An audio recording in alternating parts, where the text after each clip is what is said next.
Joining me now live in our Lagos studio to discuss this and much more, I have Energy Editor, New Telegraph, Adiola Yusuf. Good morning, and thank you very much for your time at the breakfast show this morning. Good morning, my pleasure always. Now, we have mixed feelings for the fact that different sectors of Nigerians are reacting to this message. Now, we're in the month of June.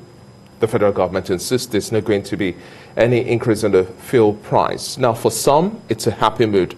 Others question, where do we now get the funds we're using to maintain the subsidy regime if it's not in the 2021 budget?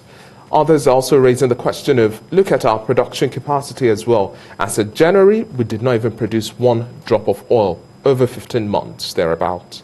Okay, just like you have tried to paint, perspective to this issue is multidimensional.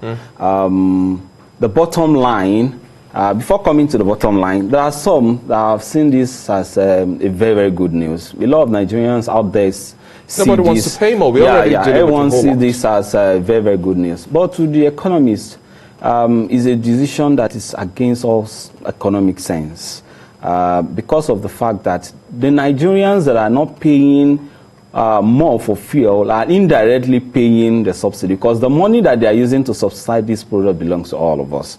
But in a bid not to, dig leg into waters of controversy, the bottom line now is that we can drive into a filling station and drive out without queues, without panic buying. And at this level, to many Nigerians, a lot of things are being done rightly. But to the economist, you could see that even the GMD of NNPC, Malam Mele Kolo Kyari, has repeatedly said that this regime, this template is not sustainable. The Nigerian Governors Forum came out a few days ago to say that every month we are paying about 210 billion naira as subsidy.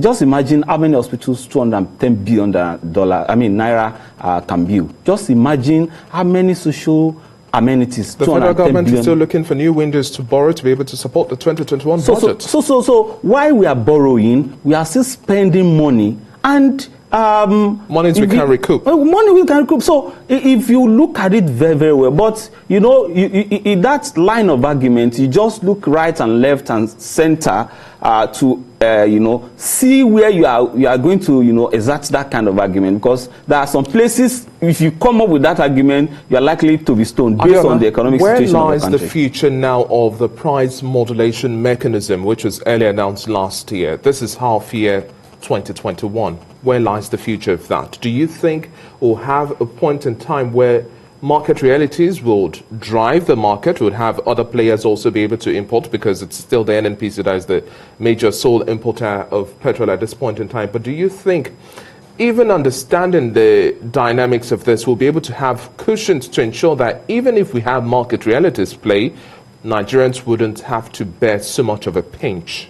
Okay, truth, straight and direct. There's no future for price modulation or That's whatsoever. Horrible. Yes, the future, as far as I'm concerned, should be total deregulation of that sector.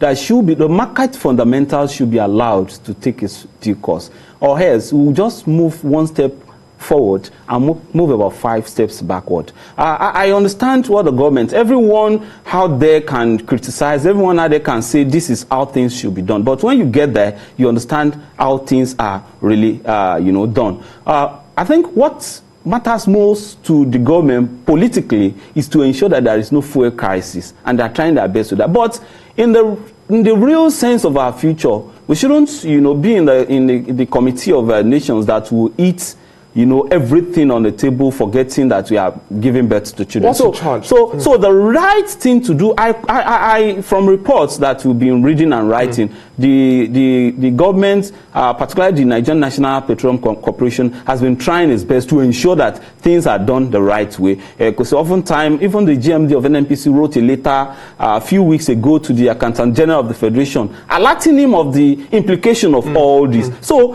and you will understand that there is no way NNPC will not even talk about this, because every month since the inception of this, aside from even bearing the cost, since the inception of Mele Kyari as the GMD of NNPC, he has, for the first time in the history of the corporation, been publishing the monthly financial and operation reports of the company. So there is no way he will publish that report and Nigerians will not see it. So he has, to a very large extent, established transparency. So people will still query it. So he has, before people querying him, written a letter to intimate the Accountant General of Federation that, okay, allocation, remittances to the FAC, there will be deduction from some. There is this implication. So he has tried his best. What I think we should do is that, to my mind, there is very, very few or little, sensitization as to why it is important for all Nigerians to support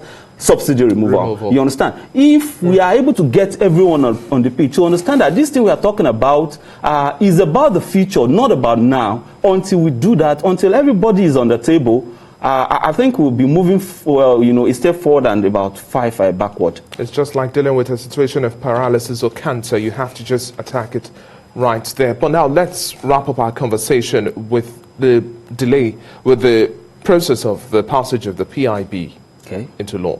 Okay. Your thoughts? So you said delay, and I know you are trying to be magnanimous with us. The actual fact is that there is delay, there is foot dragging on this.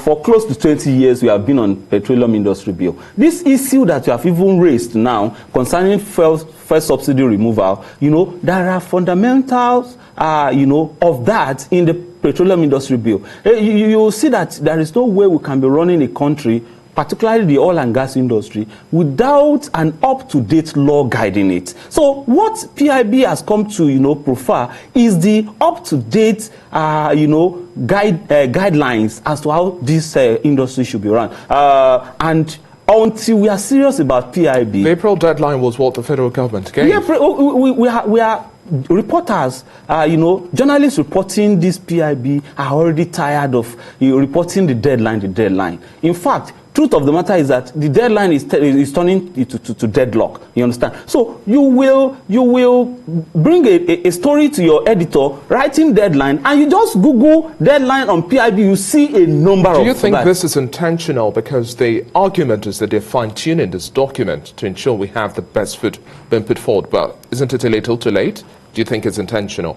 Okay, I think it's intentional, and every variables have shown that it's intentional. If you have said you are going to do this for the period President Yaradua was there, for the period President Goodluck Jonathan was there, for the period President Buhari is there, and you are not doing it. You have said April, you have not done it, and you have not come out to tell us as I think it's intentional. But the bad news is that we should all understand the implication of Thank you very much for your time on the Breakfast Show this morning, Adiola Yusuf, and it's very important that we put things in perspective so that we don't suffer greater losses or bigger pinches. At the end of the day, we are trying to look for as much ease as possible. Thank you very much once again. My pleasure always.